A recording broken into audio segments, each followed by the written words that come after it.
Thank you Jesus. అమ్మ దేవాదేవుడు ఈరోజు పరిశుద్ధమైన వాక్యం మనతో ఏం మాట్లాడుతున్నా అంటే, లెంట్ మనందరికీ తెలుసు. Lent LENT lent. LENT lent అంటే అప్పు ఇచ్చువాడు అని ఉంది. అప్పు ఇచ్చువాడు, ఇచ్చాడు. ఫర్ ఎగ్జాంపుల్ లెండ్ అని కూడా వస్తుంది. V1 V2 V3 verb. ఆ ఇంగ్లీష్ పక్కన పెడదాము. మామూలుగా English letter lent LENT synonyms అని మీరు కొట్టండి గూగుల్లో. దానికి అర్థం ఏంటంటే అప్పు ఇచ్చాడు అని ఉంటుంది. మామూలుగా అప్పు తీసుకున్న మనం అందరము తిరిగి ఇచ్చేయాలా వద్దా? ఎవరి దగ్గరైనా అప్పు తీసుకుంటే మన జీవితంలో అండి ఎంత రిచ్ అయినా కావచ్చు, ప్రియమైన దేవుడు బిడ్డ, నువ్వెంత రిచ్ అయినా కావచ్చు, అప్పు తీసుకోకుండా అయితే బ్రతకలే ఇప్పటి వరకు. అయితే నిజం చెప్పు, అప్పు తీసుకున్నప్పుడు తిరిగి ఇచ్చావా లేదా? ఎస్ అమ్మా. కాబట్టి అప్పు ఇచ్చారు ఎవరు? ఈ జీవితాన్ని మనకంటే యేసు ప్రభుల వారు. అప్పు ఇవ్వడం ఏంటి? వాక్యాలకు వెళ్దాం. అసలు అప్పుగా తీసుకున్నది మరి తిరిగి దేవుడికి ఇచ్చేయాలిగా. అలానే పెట్టుకోవద్దు కదా. దేవుడి దగ్గర మనం ఏదైతే అమూల్యమైనది తీసుకున్నామో కేవలం ఏదో ఉన్నది ఉన్నట్టుగా ఇచ్చేయమని దేవుడు చెప్పట్లేడు, కానీ ఎంత అమూల్యముగా ఇచ్చాడో అంత అమూల్యముగా దాన్ని చేసి ఇవ్వాలి. అదేంటి మరి? ఆదికాండం 2వ అధ్యాయం 7వ వచనం మనం చూస్తే, ఆదికాండం 2వ అధ్యాయం 7వ వచనం. ఈ లెంట్ సీజన్ అనే కాదండి, ఈ లెంట్ సీజన్ అయిపోయిన తర్వాత కూడా కొనసాగింపులో ప్రతి క్రైస్తవుడు చేయాల్సిన ప్రయత్నం ప్రతిరోజు ఏదైనా ఉందంటే, దేవుడు నీకు నాకు అప్పిచ్చాడు, ఆ అప్పుని మనం తప్పక దేవుడికి తిరిగి ఇచ్చేయాలి. అదేంటి అని మనం చూద్దాం. ఆదికాండం 2వ అధ్యాయం 7వ వచనంలో, దేవుడు మానవుణ్ణి మట్టితో చేశాడు, ఆ మట్టిని తయారు చేసి ఒక రూపాన్ని ఇచ్చి, లార్డ్ ఆ రూపమునికి ఇప్పుడు డెడ్ బాడీ లాగా పడింది, ఉలుకు పలుకు లేదు, ప్యారలైజ్ అయిన వ్యక్తిలాగా పడింది. ప్యారలైజ్ అయిన వ్యక్తి అయినా శ్వాస ఉంటుంది లోపల, కానీ ఈ మట్టి ముద్ద ఎలా పడిందంటే ఒక బొమ్మలాగా పడింది. దేనికి పనికిరాదు బొమ్మ. ఇప్పుడు ఆ మట్టి బొమ్మ దేనికి పనికిరాదు. ఇప్పుడు పనికిరాని ఆ యొక్క మట్టికి దేవుడి ఆత్మ వస్తుంది. దేవుడు యావే ప్రభువు తన శ్వాసను మానవుడి ముక్కు రంధ్రంలో ఊదగానే ప్రాణము గలవాడయ్యను, అంటే జీవము గలవాడయ్యను అని ఉంది వాక్యం. అక్కడ జీవం అంటే నువ్వు నేను పరిశుద్ధాత్మ దేవుడు లేకపోతే నిర్జీవులం. దేవుడి ఆత్మ ఎప్పుడైతే మన ముక్కు రంధ్రాలలో ఊదబడిందో, తల్లి గర్భములో ఉన్నప్పుడే మనకి జీవం పుట్టిందో, ఆ క్షణము నుండి నీకు నాకు ఒక కావలి సన్మనసుకుని దేవుడు పెట్టాడు. ఆ క్షణము నుండి దేవుడి ఆత్మ మనలో పనిచేస్తూ ఉంది. ఆ క్షణము నుండి నువ్వు నేను అమూల్యమైన వాళ్ళం. నీలో నాలో కేవలం ఏదో సాధారణంగా మనిషి ఆత్మ కాదు, ఇది దేవుని ఆత్మ. శరీరం కూడా మనది కాదు, దేవుని శరీరం. ఎందుకు దేవుని శరీరం అన్నానంటే, ఈ మట్టిని అన్నిటినీ చేసిన దేవుడు మట్టి ముద్దని పట్టుకొని ముద్ద చేసి ఒక వ్యక్తిని చేయాల్సిన అవసరం లేదు. కానీ దేవుడు ఏం చేశాడంటే చేతిలోకి మట్టి ముద్దని తీసుకున్నాడు. దేవుడి చేతులు అవి, మానవ చేతులు కాదు. ఇష్టం వచ్చినట్లుగా ఇప్పుడు చూడండి, కుమ్మరు ఏం చేస్తాడు? ఎక్స్పీరియన్స్ లేకపోతే ఒకసారి, రెండోసారి, మూడోసారి, నాలుగోసారి, 100సారి, 99 సార్లు ఫెయిల్ అయ్యి 100సారి పర్ఫెక్ట్గా నేర్చుకుంటాడు. దేవుడు అలా కాదు. He's a perfect man, he's a perfect god. సంపూర్ణంగా చేస్తాడు దేన్నైనా చేస్తే. అందుకే మనల్ని అందరినీ కూడా ఎలా చేశాడంటే మట్టి ముద్దని తెచ్చాడు అపురూపముగా.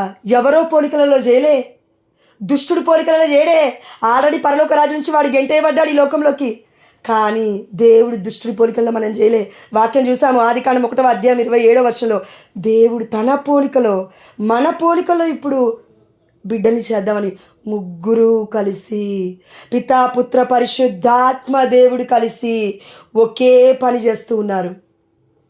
ఒకే పని, mind and soul and body ఒక దగ్గర పెట్టుకొని దేవుడే అన్ని పక్కకు పెట్టి ఇప్పుడు నా బిడ్డని తయారు చేయాలని మట్టి నుండి తయారు చేసి, మట్టి సరిపోదు, ఎలా ఉండాలి అంటే నా పోలికలో ఉండాలి. దేవుడి పోలిక. ఎంత గొప్ప పోలిక అది. పోలిక అంటే అండి కేవలం ఏదో ముక్క పోలికలని కాదు. ఈ రోజుల్లో జీన్స్ అంటారు కదా, తల్లి పోలిక వచ్చింది, తండ్రి పోలిక వచ్చింది, లేదంటే DNA ఉంది, అది కాదు. అది పోలిక అంటే నరము, ప్రతిదీ, ప్రతి మట్టి, ప్రతి వాయువు, ప్రతి అణువు మొత్తము కూడా దేవుడికి దాసోహమయ్యాయి అప్పటి వరకు కూడా. ఆ మట్టి కూడా దేవుడి మాట వింటది. ఆ మట్టి కూడా దేవుడి మాట వింటది. ఆకాశం దేవుడి మాట వింటది. భూమి దేవుడి మాట విన్నది. వెలుగు కలుగునాక వెలుగు పుట్టింది. ప్రతి ప్రాణి కూడా ఈ ప్రపంచంలో దేవుడి మాట విన్నది. అయితే దేవుడు పర్మిషన్ అడగలే దేన్ని కూడా. నేను పుట్టించాలని అడగలే. మానవుడి దగ్గరికి వచ్చాడు. పుట్టించిన తర్వాత అందరిని పిలిచాడు, అన్నిటిని పిలిచాడు. ఏది కరెక్ట్గా లేదు, ఏవని కూడా చేశాడు. ఎక్కడి నుంచి చేశాడు? దేవుడు ఇచ్చిన ఆ శరీర భాగంలో అమూల్యమైన ఎముక నుంచి ప్రక్కటెముకని తీసి పక్కనే ఉండాలి నా భార్య అనేలాగున తగ్గింపు కలిగి, ఈక్వాలిటీ కలిగి, అండర్స్టాండింగ్ అర్థం చేసుకునే స్వభావం కలిగి ఉండాలని పక్క నుంచి తీశాడు. కాలు దగ్గర నుంచి తీయలేదు. కాలు మీదేసి తొక్కడానికి భార్యని, లేదంటే తల నుంచి తీయలేదు. నా భార్య నాకు తల అని చెప్పడానికి దేవుడు పక్క నుంచి తీశాడు. ప్రేమ దేవుడు బిడ్డలారా, అయితే ఇలాంటి మనకి దేవుడిస్తున్న అమూల్యమైన అనుభూతి ఏంటంటే పరిశుద్ధాత్మను మనలో ఊదాడు. తన ఆత్మే మనలో ఉంది. యేసు ఆత్మ, యావే ఆత్మ, పరిశుద్ధాత్మ మనలో ఉంది. కానీ ఎప్పుడు కోల్పోయాడు దేవుడి ఆత్మని ఆదాము? అవిధేయత వల్ల దేవుడి స్వరాన్ని వినడం మర్చిపోయాడు. అవిధేయత వల్ల దేవుడి యొక్క సన్నిధిని కోల్పోయాడు. అవిధేయత వల్ల చెయ్యమన్న పని చేయలేదు. పండు తినడం కాదు అక్కడ మ్యాటరు. అవిధేయత, వద్దు అన్న పని చేశాడు. అంత మాత్రమే కాదు, నువ్వు ఇచ్చావే ఈ ఏవా ఈమె దినమన్నది అన్నాడు ఆదాము.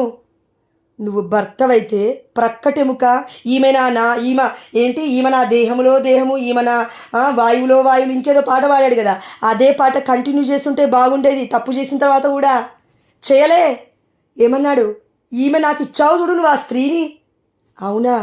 హ్యాపీగా ఉండి నీ దేహంలో దేహం అన్నావు, నా నారి అన్నావు, పడుకున్నంతసేపు బాగానే ఉన్నావు. సారీ అమ్మ, పడుకున్నంతసేపు బాగానే ఉన్నావు. రోగం రాగానే చూసుకోవడానికి ఏమి ఇబ్బంది అవుతుంది భార్యని? అంటే ఫ్రెష్గా, నీట్గా, మంచిగా ఉంటేనే భార్య, లేకపోతే పశువా, మనిషి కాదా? అందుకే నీ మెంటాలిటీ, నా మెంటాలిటీ దేవుడికి తెలుసు ముందుగానే.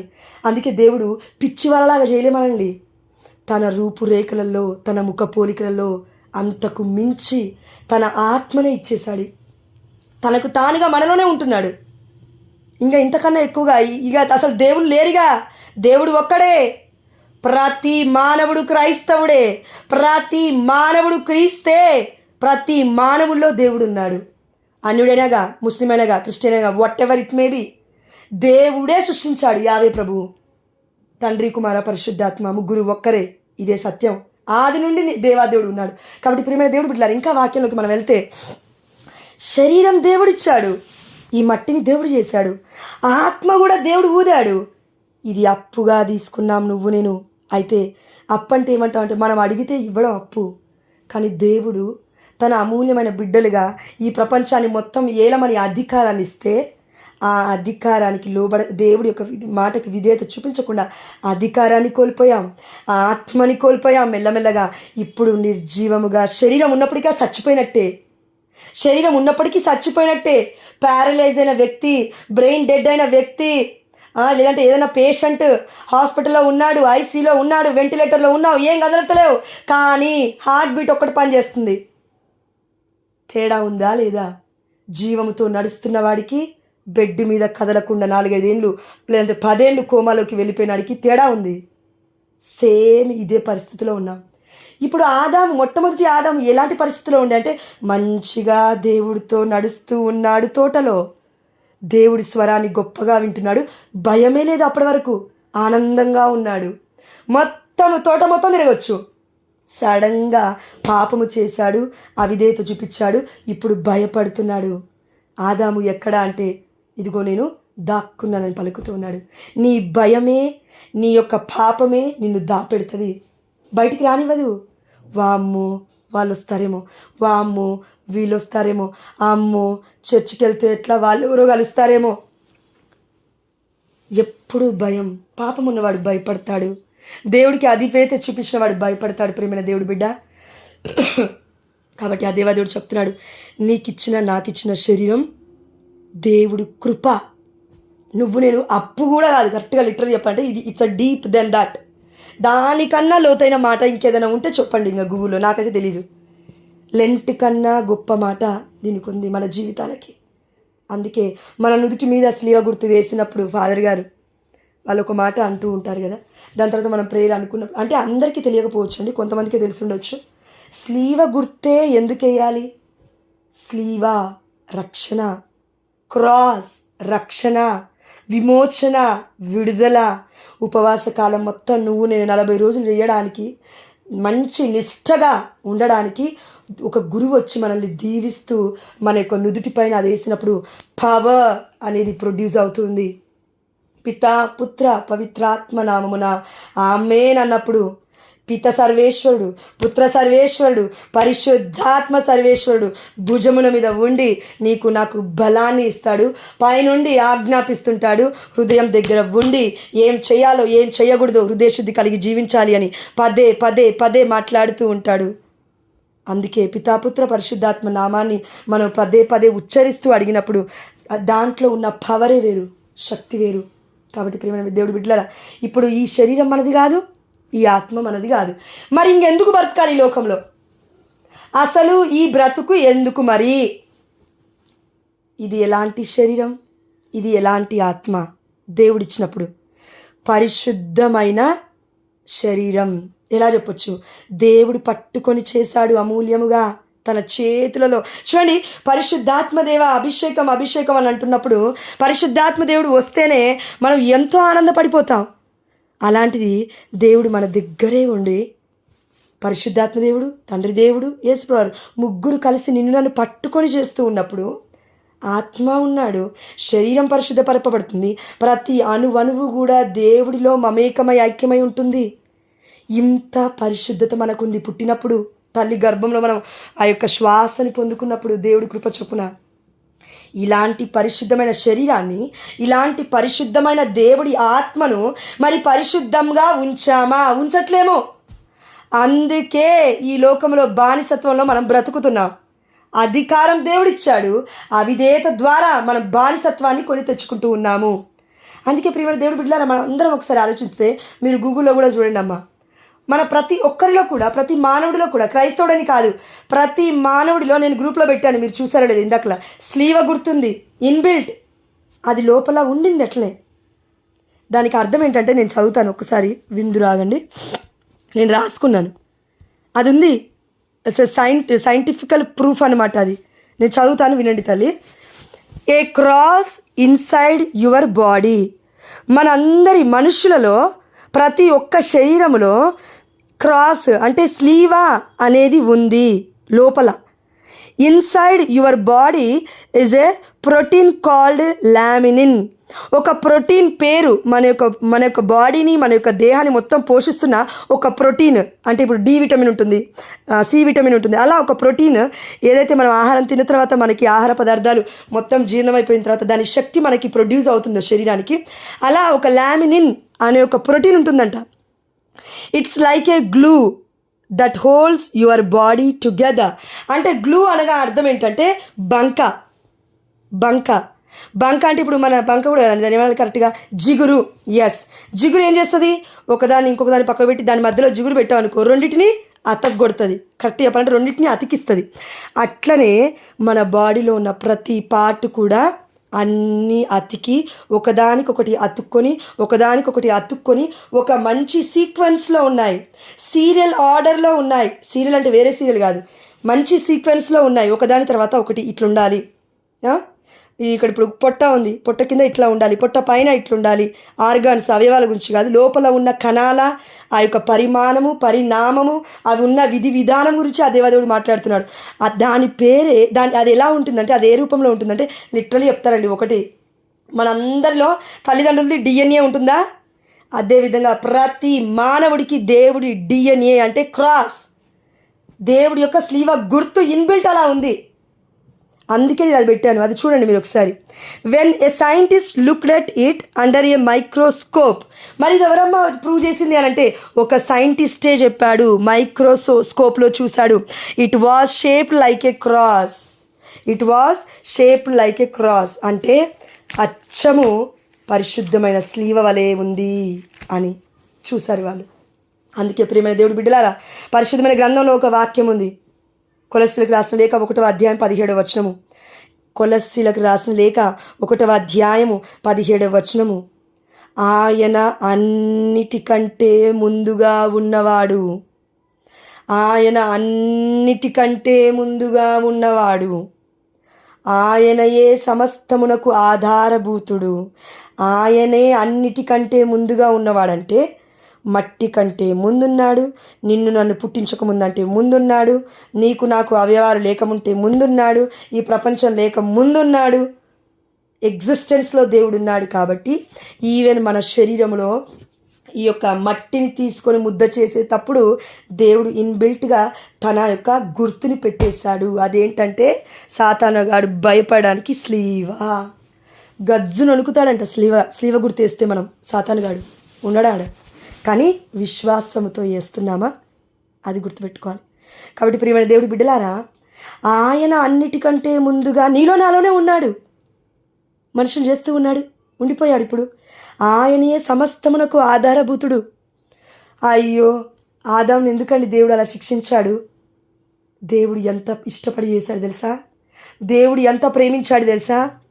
నా బిడ్డ నా మాట జవదాటడు అనుకున్నాడు, కానీ మోసం చేశాడు, కానీ అన్యాయం చేశాడు. అన్నీ ఫ్రీగా తీసుకున్నాడు. మరలా తిరిగి దేవుడికి బాధను మిగిల్చాడు. కానీ ఎక్కడా కూడా అయ్యా నీ పరిశుద్ధతని కాపాడుకున్నాను, నీ బిడ్డగా నేను నీ పేరుని నిలబెడతాను, నీకు సాక్షిగా నిలబడతాను అని ఎక్కడా కూడా ఆదాము చెప్పలే. అప్పటికి కూడా పాపాన్ని ఒప్పుకున్నాడంటే లేదు. మళ్ళీ భార్య మీద పడతాడు.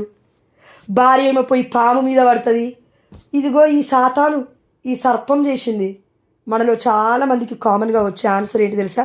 ఏమైందమ్మా ఇట్లయింది, మరి ప్రేయర్లో జాయిన్ అవ్వలేకపోతున్నా, ఇంకేమవుతుంది తల్లి అంటే ఉండుండొచ్చండి ఎఫెక్ట్. కానీ మొట్టమొదటిగా మనకి దేవుడు పేరు గుర్తురాదు. దేవుడు మహిమార్థం వచ్చిందేమో అని కూడా రాదు. కానీ శోధన ఎక్కువైంది. సాతాను ఏదో చేస్తున్నాడు అనుకుంటా ఇంటిలా. నవ్వుతున్నావు, దేవదేవుడు చెప్తుంటే నువ్వు. సాతాను ఏమో చేస్తుందండి, అలజడు. పాపం లేదా అయితే నీలో నాలో? పరిశుద్ధులం అంటావా? ఆదాము నుండి వచ్చింది మనందరికీ వారసత్వంగా పాపం, అవిధేయత. అంతెందుకు, ఈరోజు ఒక 100 పనులు దేవుడు నీకు నాకు చెప్పిండొచ్చు పరిశుద్ధాత్మ ప్రేరణ ద్వారా. ఒక్క పనన్నా చేసావా? సరిగ్గా ఒక్క పనన్నా చేసావా? నీ గుండె మీద చేసుకొని చెప్పు. 100లో కనీసం ఒక్కటన్నా చేసామా? 99 వద్దు, ఒక్కటన్నా చేసామా? సమయానికి ఏదో దేవుడు చెయ్యమన్నాడు, అది చేసామా? దేవుడు ప్రార్థనలో ఉండమంటాడు. కానీ నువ్వేం చేస్తావు తెలుసా? వద్దులే, ఎందుకు ప్రార్థన, వాక్యం తెలుసుగా, అందుకే వెనక్కి వెళ్ళిపోయావు. బిడ్డలు తెలియక వాక్యం చెప్తున్నప్పుడు ఆ బిడ్డలకి సపోర్ట్ చేయాల్సిన నువ్వు నాకన్నా గొప్పోళ్ళ ఇల్లు, నేను వాక్యం ఎందుకు వినాలనుకున్నావు, అందుకే వెనక్కి పడిపోయావు. ప్రియమైన దేవుడు బిడ్డ, ఆయన అన్నిటికంటే ముందున్నాడు. మనలోనే ఇన్బిల్ట్ ఉన్నాడు దేవుడు. మన బాడీలోనే ఉంది పరిశుద్ధమైన స్లీవ. కాబట్టి మనకి మళ్ళొక్కసారి గురువుల ద్వారా దేవుడు ఏం గుర్తు చేస్తున్నాడు తెలుసా? ఈ మట్టి నుండి వచ్చిన శరీరం మట్టిలోనే కలవాలి. ఈ పాట మనందరికీ తెలుసు. మట్టి నుండి వచ్చిన ఈ శరీరము మట్టిలోనే కలవాలి. ఇది పాత నిబంధన. కొత్త నిబంధన ఇది చెప్పదు. నా ఓన్ ఎక్స్పీరియన్స్తో నేను చెప్తున్నా. అంటే నేను ఎవరిని తప్పనట్లేను, లేదంటే ఇంకేదో అనట్లేను. కానీ నాకున్న ఓన్ ఎక్స్పీరియన్స్తో పరిశుద్ధాత్మ దేవుడు ప్రేరేపించిన విధంగా నేను చెప్తున్నా. పాత నిబంధన మొత్తము కూడా ఒక నీడ వంటిది. కొత్త నిబంధన మొత్తము కూడా నెరవేర్పు. క్రీస్తు మనందరికీ రక్షకుడు పుట్టాడు. మన బ్రతుకులు మొత్తం మారిపోయాయి. అయితే పాపంతో ఘోరమైన పరిస్థితిలో ఉన్న మనల్ని ప్రవక్తలు మార్చడానికి లోకానికి వచ్చారు, వారి వల్ల అవ్వలేదు.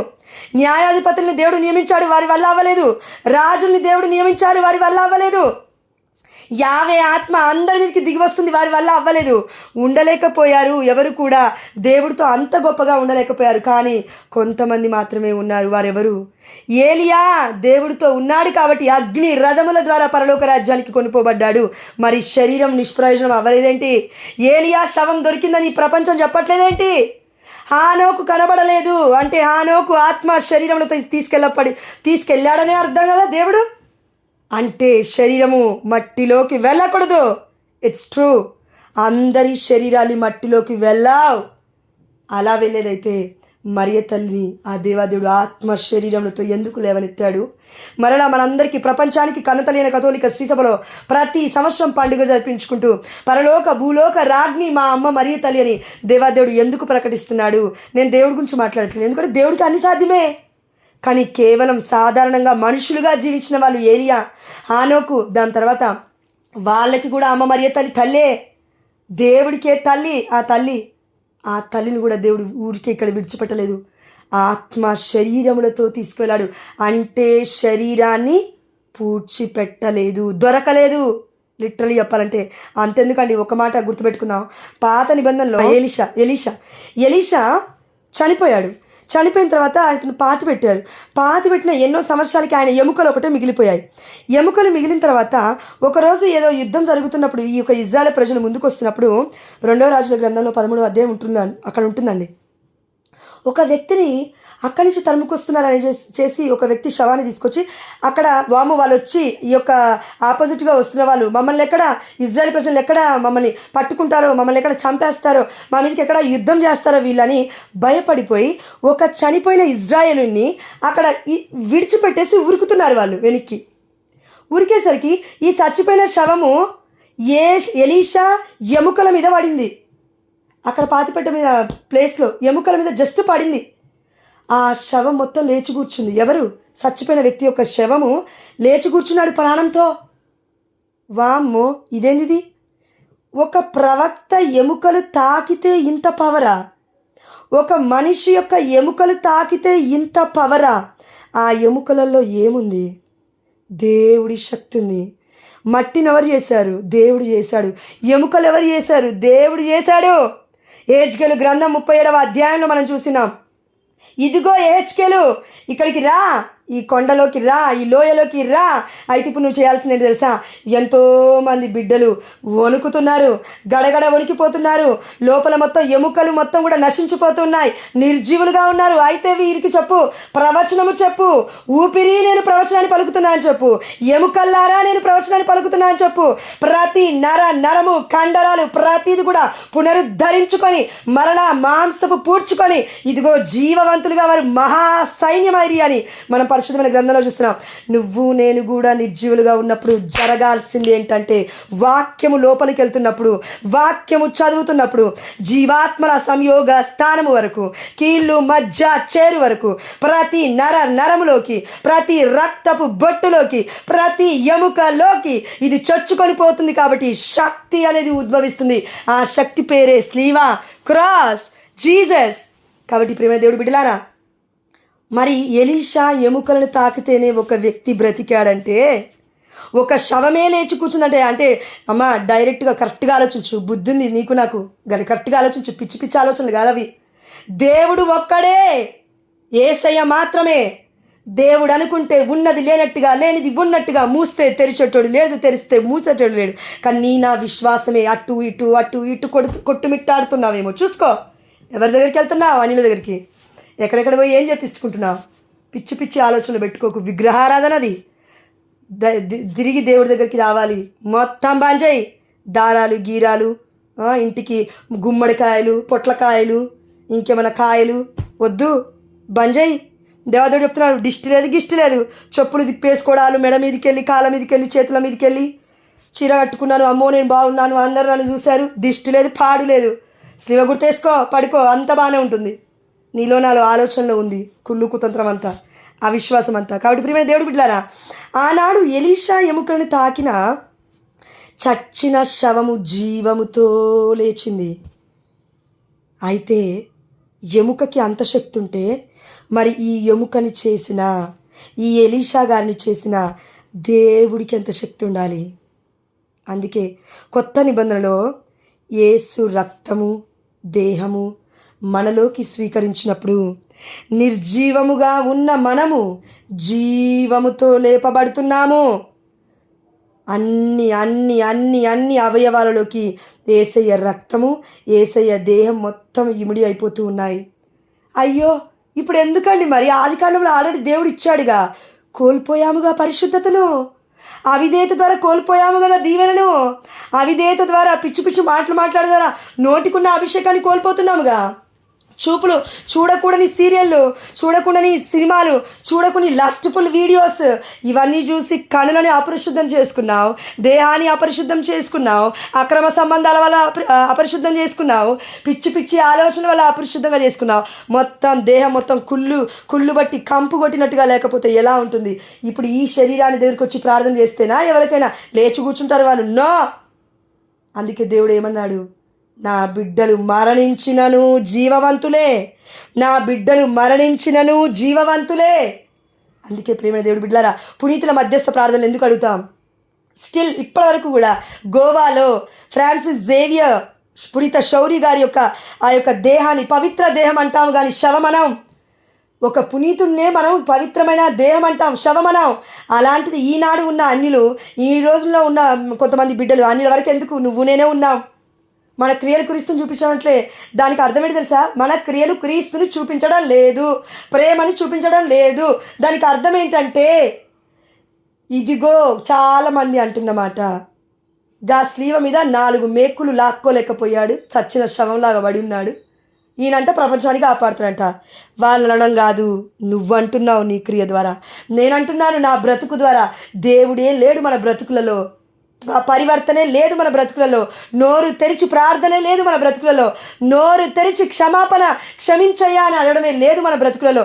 ఏమన్నా అంటే నేను నీతిమంతురాల్ని, నేను నీతిమంతుణ్ణి, అయ్యో నాలో పాపం లేదు, అయ్యో నేను పరిశుద్ధురాల్ని, అయ్యో నేను పరమ పవిత్రురాల్ని, ఇదే సరిపోతుంది డబ్బా కొట్టుకోవడం.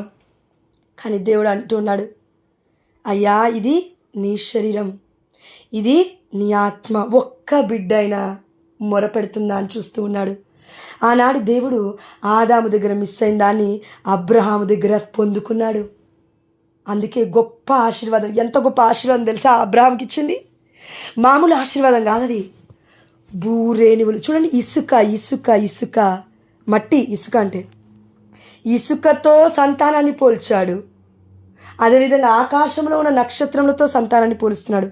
లెక్కకు మిక్కుటముగా నీ సంతానం వర్ధిల్లుతుందంటే మనమందరము కూడా అబ్రహాముని విశ్వాసుల తండ్రి అని మనం అందుకే అంటున్నాం.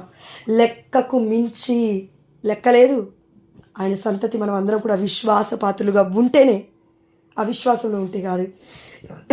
కాబట్టి ప్రియమైన దేవుడు బిడ్డలారా, ఎలీషా ఎముకను తాకిన చచ్చిన శవమే జీవంతో లేచిందంటే ప్రతిరోజు దివ్యమైన బలి పూజకి వెళ్తున్నాం. ప్రతిరోజు దివ్య సప్రసాదాన్ని, కొంతమంది వారానికి ఒకసారి వెళ్తుండొచ్చు, ప్రతిరోజు లేదంటే ప్రతి వారము దివ్య సప్రసాద నాదిని తీసుకుంటున్నాము. దేహాన్ని రక్తాన్ని భుజిస్తూ పానము చేస్తున్నాం. మనలో జీవం ఎందుకు లేదు?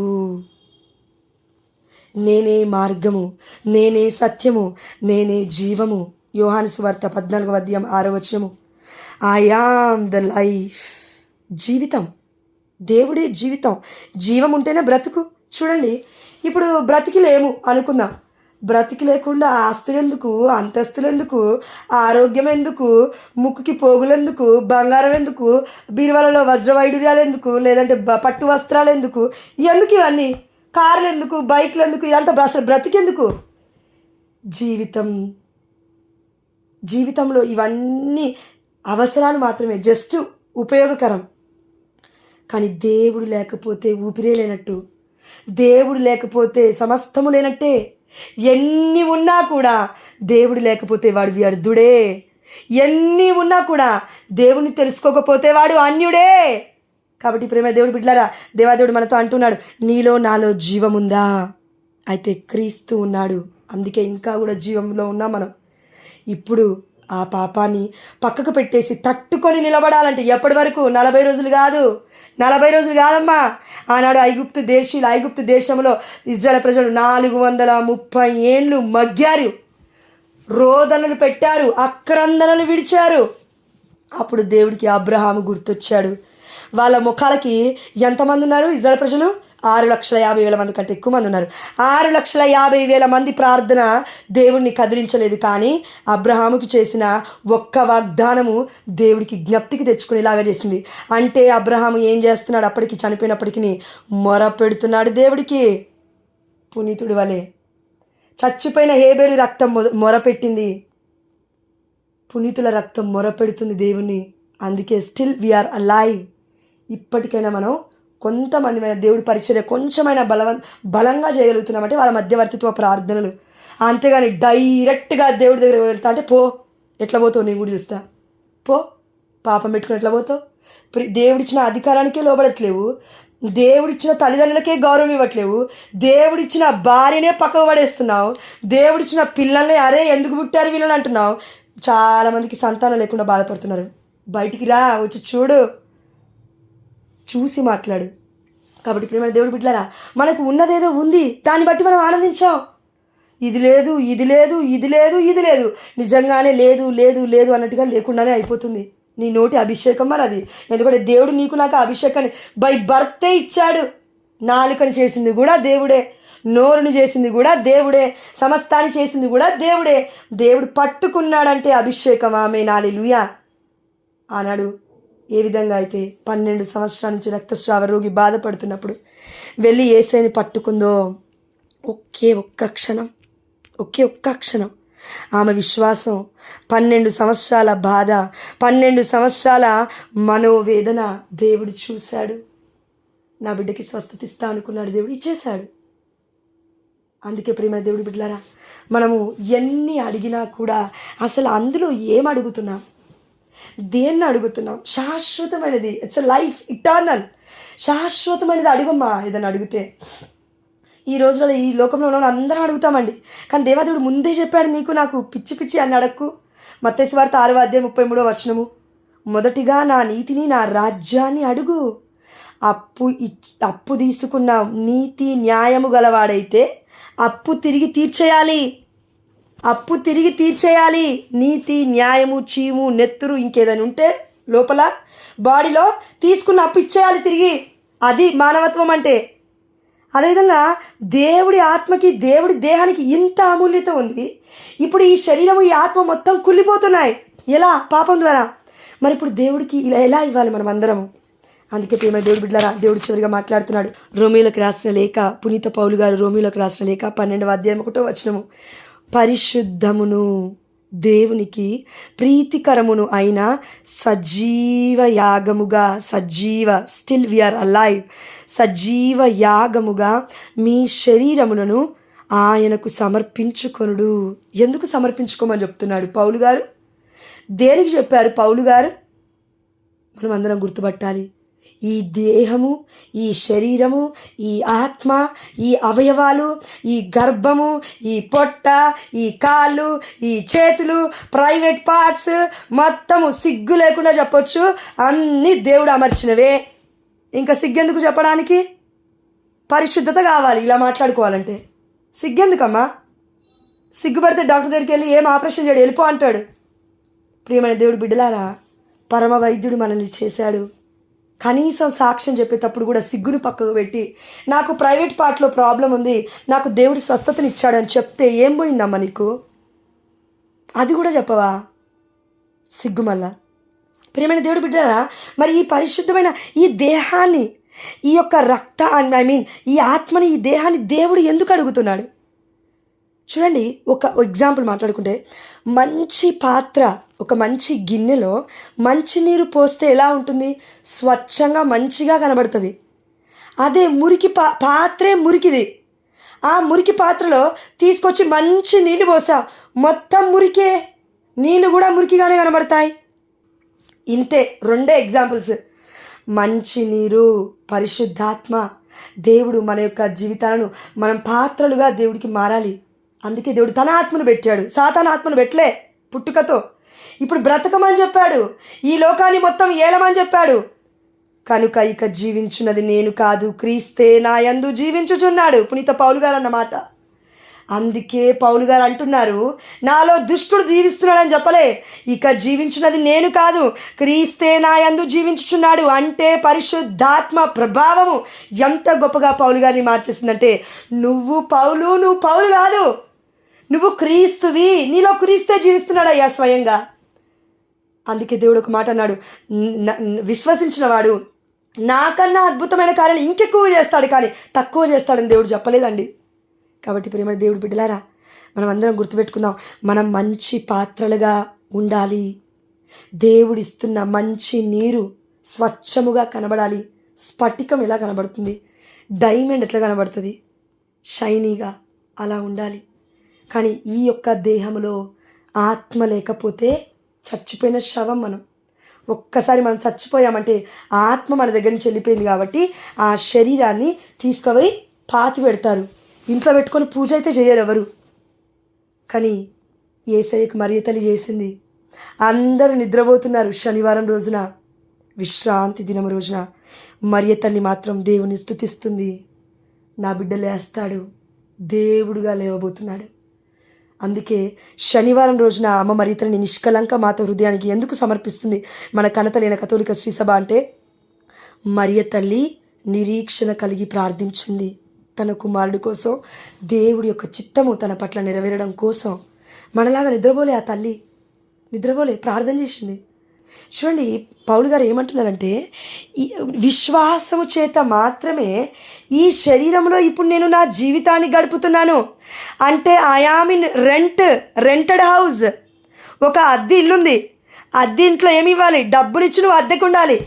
సేమ్ అట్లనే ఇదిగో నీకు నాకు అద్దె ఏంటి, రెంట్ ఏంటి, విశ్వాసము. ఇందులో ఉండాలి విశ్వాసం. ఈ దేహంలో మన ఆలోచనలో ఈ జీవితాన్ని గడపాలంటే ఈ దేహం తప్పనిసరి. ఈ దేహంలోనే జీవితాన్ని గడపాలి. అయ్యో ఇన్ని తెలిసిన దేవుడు ఎందుకండి దేహాన్ని ఇచ్చేది, ఆత్మనే తిప్పితే సరిపోయే కదా. మనం పరలోక వారసులం, ఈ లోకానికి సంబంధించిన వాళ్ళం కాదు అని దేవాదేవుడు ఆల్రెడీ ముందుగానే చెప్పాడు కదా. కొలసలకు రాసిన లేఖలో ఎక్కడనో ఉంటుందండి, నాకు గుర్తులేదు. మనం పరలోక వారసులం, ఈ లోకానికి సంబంధించిన వాళ్ళం కాదు.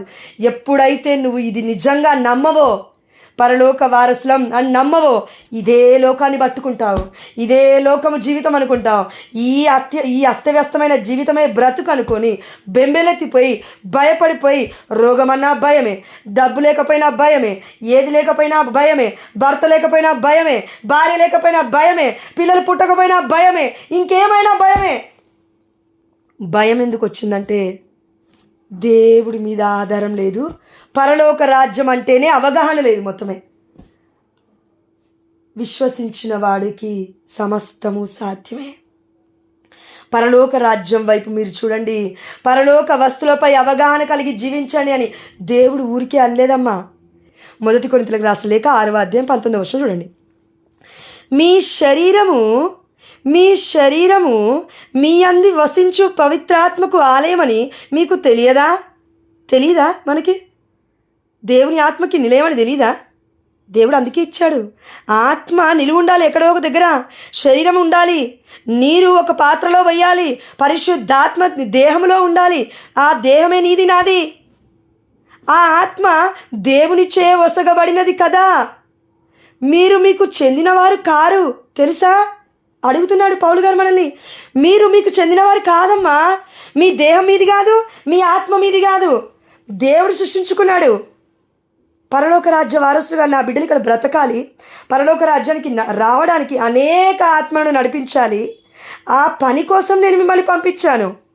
అరే ఇప్పుడు అక్కడ పోయి మళ్ళీ మొత్తం తిష్టేసుకొని కూర్చుంటావేంటి? ఒక తల్లిదండ్రులు ఎగ్జాంపుల్ తీసుకోండి. కాయ కష్టం చేస్తారు, నా బిడ్డ మేము చదువుకోకపోయినా పర్లే, నా బిడ్డ చదువుకోవాలని అమెరికా వరకు తీసుకెళ్తారు, అమెరికాలో చదివిపిస్తారు. చివరిగా వాడు ఏం చేస్తాడంటే, కొంతమంది అమ్మ, అందరు కాదు, కొంతమంది గుండెల మీద తంతాడు, గర్భం మీద తంతాడు, తండ్రి గుండెల మీద ఎక్కడైతే ఆడుకున్నాడు అక్కడే తంతాడు. నీకు మాకు సంబంధం లేదంటాడు, అక్కడ పెళ్లి చేసుకుంటాడు, అక్కడే తిష్టేసుకొని కూర్చుంటాడు, ₹1 కూడా పంపించాడు. మళ్ళీ తల్లిదండ్రులు ఇద్దరు మొత్తం పొలాలు అమ్మి వాడికి 40 లక్షల 50 లక్షల కోట్ల తగలేసి ఆ వీసా కోసం ప్రాసెస్ కోసం మొత్తం పెట్టించుకుంటాడు. ఇక్కడ పొలాలు కూడా అమ్మేస్తాడు తల్లిదండ్రులు. అక్కడి పోయిన తర్వాత కత్తం దెబ్బ కొట్టాడు. సేమ్ ఇదే పొజిషన్లో ఇప్పుడు మనం ఉన్నాం. అక్కడికి వెళ్ళి ఏదో బ్రతికి రెండమ్మ తిరిగి అని దేవుడు అన్నాడు. కానీ మనం ఏం చేస్తామంటే దేవుడు గుండెల మీద తంతు, లేదయ్యా నీకు నాకు సంబంధమే లేదు, అసలు నువ్వెవరో తెలియదు, నేనెవరో తెలియదు, నా బ్రతుకు నాదే, నీ బ్రతుకు నీదే, నువ్వు బ్రతకయ్యా అంటావు దేవుణ్ణి. నువ్వే దేవుడికి చెప్పేదాని అంటావు అయ్యా. ఇప్పుడు అధికారి దేవుడా నువ్వా? అధికారి నేనా దేవుడా? ప్రియమైన దేవుడు బిడ్డలారా, అందుకే 20వ వచనం చూడండి, దేవుడు ఏమంటున్నాడు? ఏలయనా ఆయన వెల ఇచ్చి మిమ్ము కొనెను. అర్థమవుతుందా? దేవుడు వెల ఇచ్చుకొన్నాడు. వామ్మో ఏంటండి దేవుడు ఇంత గట్టిగా మాట్లాడుతున్నాడు? అయ్యో మాట్లాడాల్సిన అవసరమే ఉందండి. ఎట్నో ఒక తట్టు జీవిస్తాం కదండి, బ్రతకనిస్తే చాలండి. ఎందుకండి అక్కడ భర్త అంటాడు, ఇక్కడ దేవుడు అంటాడు, ఇంకా పక్కనింటోళ్ళు అంటారు, ఎనికింటోళ్ళు అంటారు. అయ్యో బ్రతకాలా లేదా అండి, నేను సావాలనా అని అంటున్నావేమో. దేవుడు అంటున్నాడు పిచ్చి పిచ్చి మాటలు మాట్లాడకు, నేను నిన్ను వెల ఇచ్చి కొనుక్కున్నాను కనుక నీ దేహముతో దేవుణ్ణి మహిమపరచు. ఇక్కడ ఉంది వాక్యం, 1 కొరింథీయులకు రాసిన లేఖ 6వ అధ్యాయం 19-20 వచనం. దేవుడు వెల ఇచ్చి మనల్ని కొనెను కనుక మీ దేహముతో దేవుని మహిమపరుపుడు. కన్న తల్లి అయిన కథోలిక శ్రీసభ తప్ప ఈ వాక్యాన్ని నెరవేరుస్తున్న ఏ నాదుడు కూడా ఈ ప్రపంచంలో లేడు. ఎలా మహిమపరిచే దేహాలు ఎక్కడ చూసావు? రాళ్లతో కొట్టడాలు, రంపాలతో కోయడాలు, గొంతులు కోయడాలు, కొట్టి కొట్టి చంపడాలు, మురుగాల దగ్గర వేస్తే ఎంతోమంది వేదసాక్షులుగా, మతసాక్షులుగా, హతసాక్షులుగా మరణించిన వారు కన్నతల్లి అయిన కథోలిక శ్రీ సభలో ఉన్నారా? నువ్వు చెప్తున్న డినామినేషన్ వర్గంలో ఉన్నారా? ఇది ఎక్కడ మనం పడిపోతున్నామంటే ఇక్కడే మనం పడిపోతుంది.